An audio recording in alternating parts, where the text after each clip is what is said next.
नमस्कार दोस्तों, स्वागत है आपका अपने चैनल पर एजुकेशन फॉर नॉलेज में, जहां हम आपके लिए लाते हैं झारखंड सम्मान ज्ञान। आज हम लोग देखेंगे झारखंड का भूगोल यानी ज्योग्राफी ऑफ झारखंड और इससे संबंधित सारे यहां पे पॉइंट देखेंगे। अगर इससे पहले आप वीडियो नहीं देखे हैं, जैसे में झारखंड के भूगोल से संबंधित कुछ टॉपिक और झारखंड के इतिहास और कुछ सम्मान ज्ञान, तो आप अवश्य देखें। प्ले बना हुआ, आप अवश्य देखें। ये रिविजन के लिए इंपॉर्टेंट है। आपको बता दें कि यहाँ Jharkhand one liner fact chapter wise है। इसके बाद हम लोग MCQ देखेंगे चैप्टर वाइज, और अलग अलग एग्जामों जैसे जेपीएससी एसएससी द्वारा जो पूछा गया है वो प्रीवियस ईयर क्वेश्चन देखेंगे। तो ये सारे देखेंगे तो हम लोग का रिवीजन एक बिल्डअप होगा और बहुत अच्छा से डेवलप होगा। कोई भी एग्जाम जो है उसके सफलता की ओर नज़दीक जाएंगे। तो 14 जेपीएससी के लिए तो इंपॉर्टेंट होगा, और जेएसएससी के तमाम एग्जाम, क्योंकि आने वाले सालों में या फिर आने वाले दिनों में एग्जाम तो होंगे, ये तो निश्चित है। तो आपको वीडियो पे बने रहना है, रेगुलर रिवीजन करना है। और आपको बता दें कि जेपीएससी जेएसएससी तमाम एग्जाम हो, या पीटी हो या मेंस हो, या फिर जैसे वनरक्षी, कचपाल, जेटेट, सारे एग्जामों के लिए समान रूप से उपयोगी है। अगर आप कंप्लीट कर लीजिएगा ये सब, तो एक मील का पत्थर या फिर माइलस्टोन अचीवमेंट होगा। तो आपको वीडियो पे बने रहना है। तो आज का टॉपिक जो है झारखंड के भूगोल में भौतिक विभाग, यानी कि हम लोग भौतिक विभाजन से संबंधित कुछ देखेंगे, और यहाँ से क्वेश्चन पूछे जाते हैं ज्योग्राफी ऑफ झारखंड से। इसके अंतर्गत जो पहला टॉपिक दिया गया है, छोटा नागपुर का पठार प्रायद्वीपीय पठार का भाग है। यानी सिंपल है कि प्रायद्वीपीय पठार का ही भाग है छोटा नागपुर। प्रायद्वीपीय जिसे हम पेनिनसुलर प्लेट्यू बोलते हैं, तो झारखंड जो है दक्षिणी का ही हिस्सा है, और झारखंड में ही है छोटा नागपुर। यानी आप मेनू बोल सकते हैं कि झारखंड लोकेटेड है छोटा नागपुर पठार पर, या फिर छोटा झारखंड को छोटा नागपुर पठार भी बोला जाता है। तो यहाँ पे हम लोग ये सीखे कि छोटा नागपुर का जो पठार है वो किसका भाग है, तो प्रायद्वीपीय पठार का है। छोटा नागपुर का पठार प्रायद्वीपीय पठार के उत्तर पूर्वी भाग में स्थित है। यानी कि अगर हम लोग देखें कि प्रायद्वीपीय पठार का छोटा नागपुर का पठार है, ये हम लोग देखें तो ये किस साइड है, तो उत्तर पूर्वी भाग में है। यानी कि हम लोग बोल सकते हैं कि नॉर्थ ईस्ट में लोकेटेड है छोटा नागपुर, जो कि प्रायद्वीपीय पठार का एक हिस्सा है। छोटा नागपुर का पठार चट्टानों यानी क्रिस्टलीय और कांतरित से हुई है।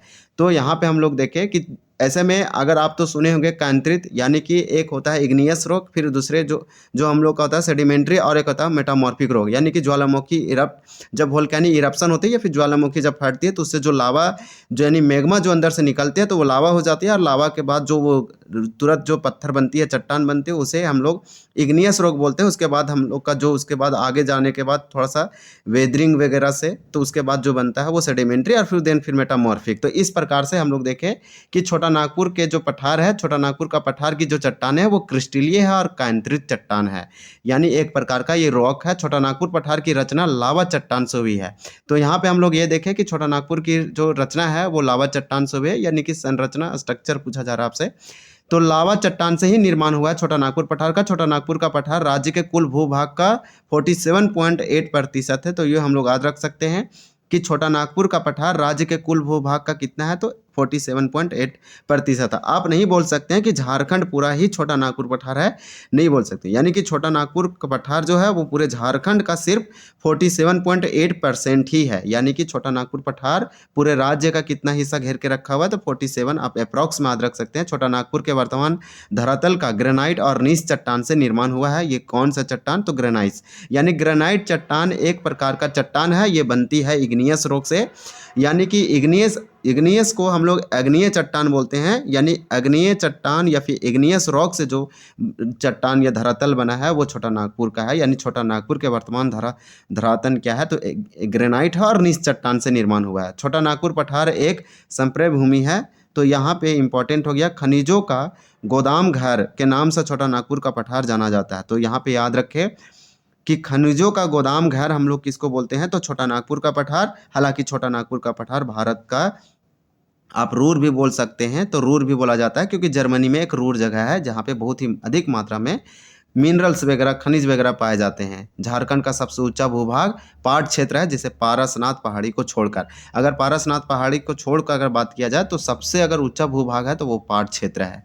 नेक्स्ट पॉइंट देखेंगे इसके अंतर्गत, यहाँ पे दिया गया है। नेक्स्ट हम लोग का जो पॉइंट दिया गया है वो इम्पोर्टेंट पॉइंट है। ये आपसे पूछा जा रहा है कि पाट क्षेत्र का औसत ऊंचाई 900 से 1100 मीटर है। यानी कि पाट क्षेत्र, हम लोग देखें कि झारखंड की सबसे ऊंची भूभाग क्या था, पाट क्षेत्र। अगर पारसनाथ को छोड़ दें या फिर उसको हम नहीं बात करें तो क्योंकि पारसनाथ की ऊंचाई 1365 है, तो वह एक एक्सेप्शन है। लेकिन पाट क्षेत्र की झारखंड में सबसे अधिक ऊंचाई है, औसत एवरेज बताया जा रहा है।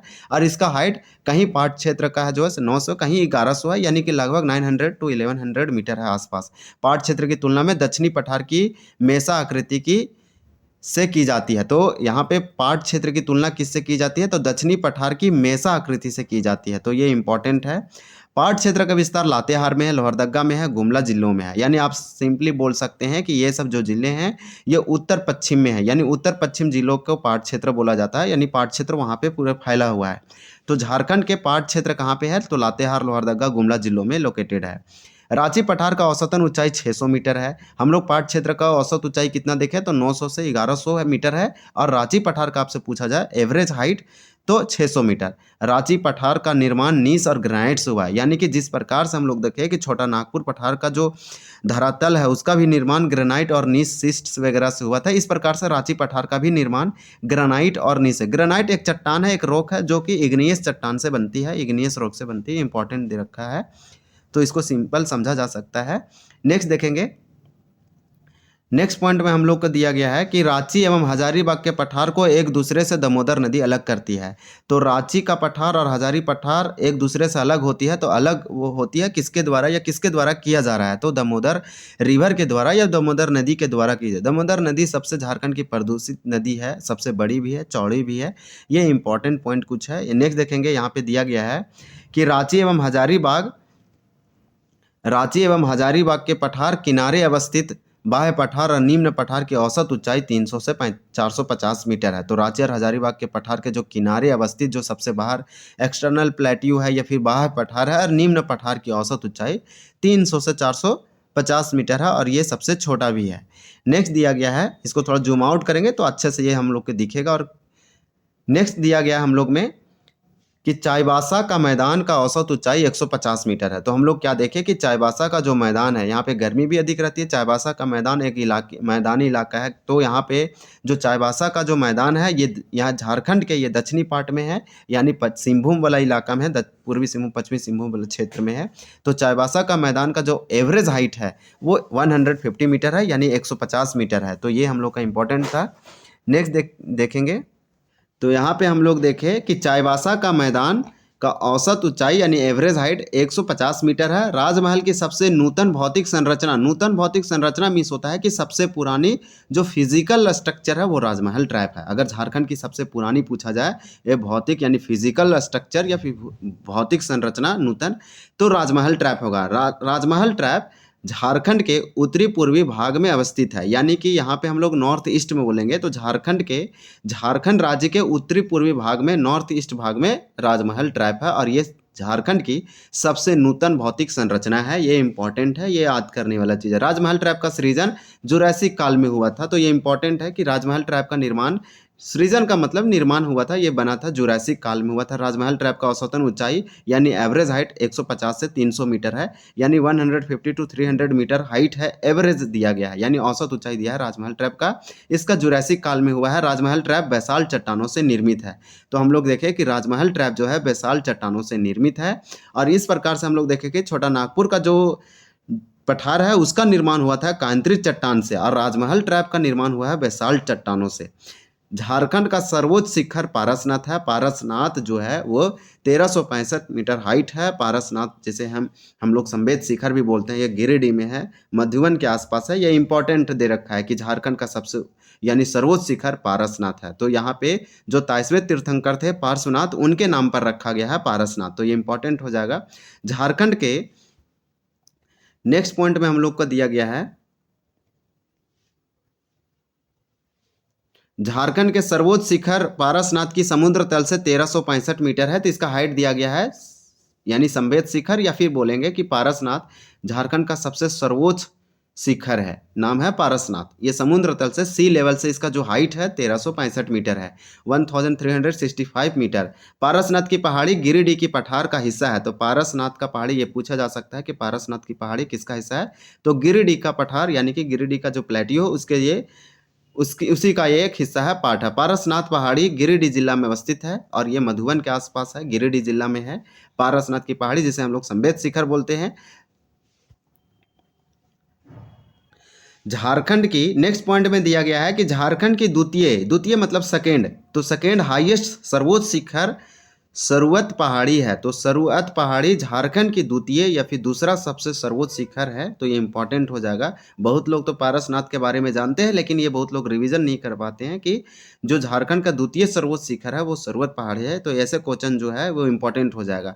सारांडा की पहाड़ी एवं वीरमित्रापुर की पहाड़ी सिंहभूम पठार के दक्षिणी में अवस्थित है, तो सिंहभूम पठार की दक्षिणी हिस्सा में क्या है, तो हम लोग देखें सारांडा का जंगल यानी सारांडा की पहाड़ी, और वीरमित्रापुर की पहाड़ी पोरहट, तो पोरहट की पहाड़ी रांची पठार तथा सिंहभूम पठार के मध्य स्थित है, तो रांची पठार के बीच में, और यानी बोलेंगे कि रांची पठार और सिंहभूम पठार के मध्य यानी कि बिटवीन में है पोरहट की पहाड़ी।